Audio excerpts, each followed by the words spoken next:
Hi all.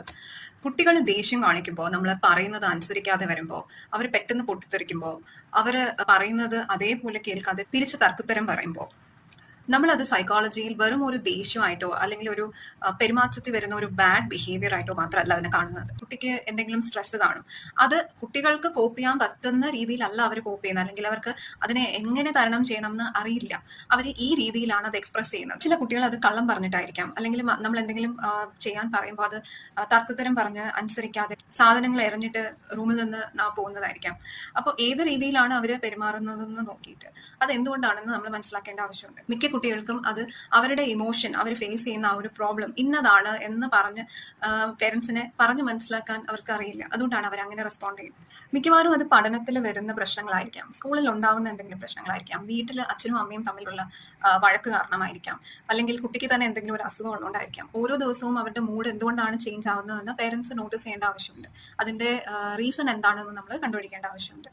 അപ്പോൾ കുട്ടിയെ ശാസിക്കുന്നതിന് മുന്നേ നമ്മൾ ആദ്യം കാരണം കണ്ടുപിടിക്കാം. എന്നാൽ നമുക്ക് കുട്ടിയെ കറക്റ്റ് ചെയ്യാൻ കുറച്ചുകൂടെ എളുപ്പമായിരിക്കും.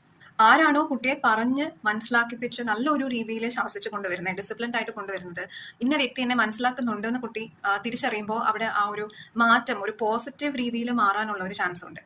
പക്ഷെ വെറുതെ കുട്ടിയെ വഴക്ക് പറയുന്നു, കുട്ടിയെ അടിക്കുന്നു, നീ ഇങ്ങനെയാണ്, നീ അങ്ങനെയാണ്, എന്തുകൊണ്ട് ഇങ്ങനെ ആവുന്നില്ല എന്ന് പറഞ്ഞ് വെറുതെ നമ്മൾ കാരണം അറിയാതെ അടിക്കുകയും വഴക്ക് പറയുകയും ചെയ്യുവാണെന്നുണ്ടെങ്കിൽ അവർക്ക് നമ്മളോടുള്ള ദേഷ്യം കൂടുന്നതേ ഉള്ളൂ. അവിടെ അവരുടെ സ്വഭാവത്തിൽ വലിയൊരു പോസിറ്റീവ് മാറ്റം അവിടെ വരില്ല. പക്ഷെ നമ്മൾ കാരണം കണ്ടുപിടിച്ച് അവർക്ക് മനസ്സിലാവുന്ന രീതിയിൽ നമ്മൾ എക്സ്പ്ലെയിൻ ചെയ്ത് കൊടുത്തിട്ടാണ് നമ്മൾ അവരെ ഡിസിപ്ലിൻ ചെയ്യുന്നതെന്നുണ്ടെങ്കിൽ കുറച്ചുകൂടി നല്ല രീതിയിൽ അവരെ വളർത്തിക്കൊണ്ട് വരാൻ പറ്റും. നമ്മൾ എപ്പോഴും ഓർത്തിരിക്കേണ്ട കാര്യം എന്ന് പറയുന്നത്, നമ്മുടെ പെരുമാറ്റം എന്ന് പറയുന്നത് മറ്റുള്ള ആൾക്കാർക്ക് നമ്മൾ ഒരു കാര്യം കൺവേ ചെയ്യുന്നതാണ്. നമ്മുടെ പെരുമാറ്റമാണ് കമ്മ്യൂണിക്കേറ്റ് ചെയ്യുന്നത്.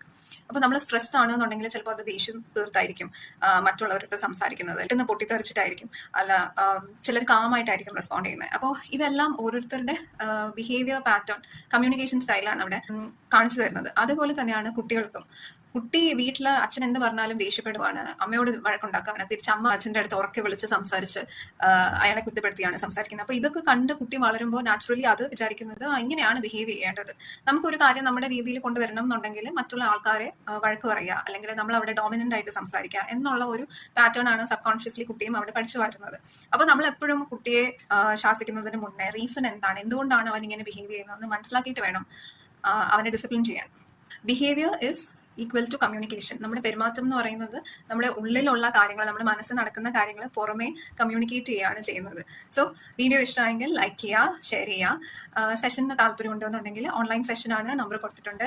ആ നമ്പറിൽ വാട്സാപ്പിൽ മെസ്സേജ് അയച്ച് ചോദിക്കാവുന്നതാണ് details. Thank you for watching.